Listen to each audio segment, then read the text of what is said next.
We are back with another horror story, The Open Window, by Hector Hugh Munro, also known as Saki.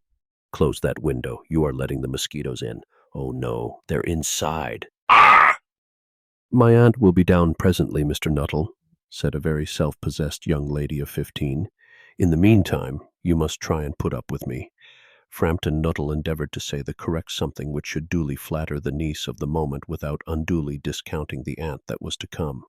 Privately, he doubted more than ever whether these formal visits on a succession of total strangers would do much towards helping the nerve cure which he was supposed to be undergoing. I know how it will be, his sister had said when he was preparing to migrate to this rural retreat. You will bury yourself down there and not speak to a living soul, and your nerves will be worse than ever from moping. I shall just give you letters of introduction to all the people I know there. Some of them, as far as I can remember, were quite nice. Frampton wondered whether Mrs. Sappleton, the lady to whom he was presenting one of the letters of introduction, came into the nice division. Do you know many of the people round here? Asked the niece, when she judged that they had had sufficient silent communion. Hardly a soul, said Frampton.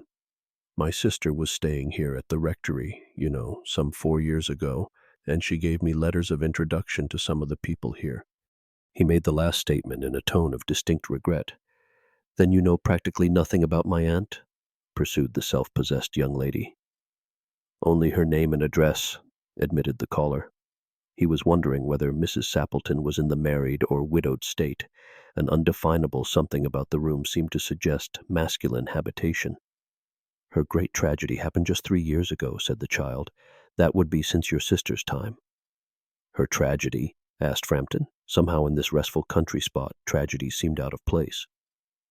You may wonder why we keep that window wide open on an October afternoon, said the niece, indicating a large French window that opened onto a lawn.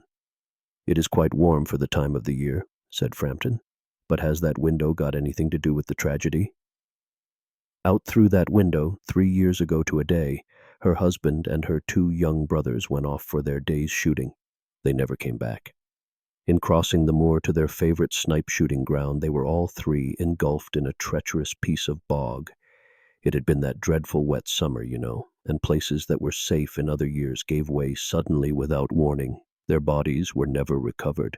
That was the dreadful part of it. Here the child's voice lost its self-possessed note and became falteringly human. Poor aunt always thinks that they will come back some day, they and the little brown spaniel that was lost with them, and walk in at that window just as they used to do. That is why the window is kept open every evening till it is quite dusk. Poor dear aunt. She has often told me how they went out, her husband with his white waterproof coat over his arm, and Ronnie, her youngest brother, singing, "Birdie, why do you bound?" as he always did to tease her, because she said it got on her nerves. Do you know, sometimes on still, quiet evenings like this, I almost get a creepy feeling that they will all walk in through that window. She broke off with a little shudder. It was a relief to Frampton when the aunt bustled into the room with a whirl of apologies for being late in making her appearance. I hope Vera has been amusing you, she said. She has been very interesting, said Frampton. I hope you don't mind the open window, said Mrs. Sappleton briskly. My husband and brothers will be home directly from shooting, and they always come in this way. They've been out for snipe in the marshes today, so they'll make a fine mess over my poor carpets. So like you menfolk, isn't it? She rattled on cheerfully about the shooting and the scarcity of birds and the prospects for duck in the winter. To Frampton it was all purely horrible.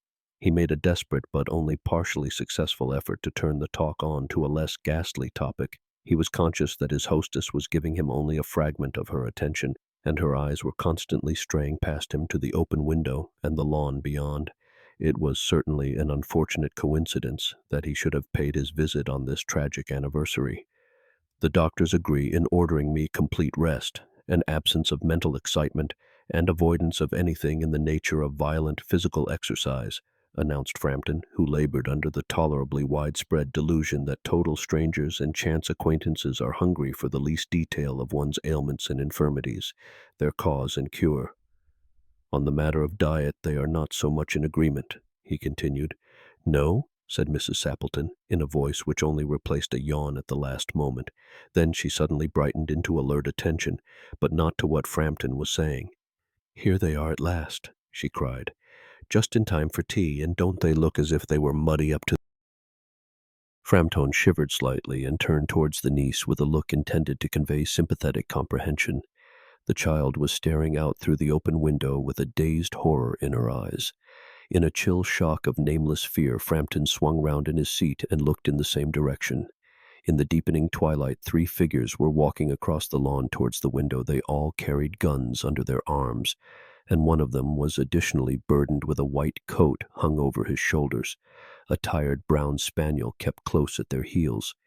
Noiselessly they neared the house, and then a hoarse young voice chanted out of the dusk, "I said, Bertie, why do you bound?" Frampton grabbed wildly at his stick and hat. The hall door, the gravel drive, and the front gate were dimly noted stages in his headlong retreat. A cyclist coming along the road had to run into the hedge to avoid imminent collision. "Here we are, my dear," said the bearer of the white mackintosh, coming in through the window. "Fairly muddy, but most of it's dry. Who was that who bolted out as we came up?" "A most extraordinary man, a Mr. Nuttall," said Mrs. Sappleton. "Could only talk about his illnesses, and dashed off without a word of goodbye or apology when you arrived. One would think he had seen a ghost." "I expect it was the spaniel," said the niece calmly. "He told me he had a horror of dogs.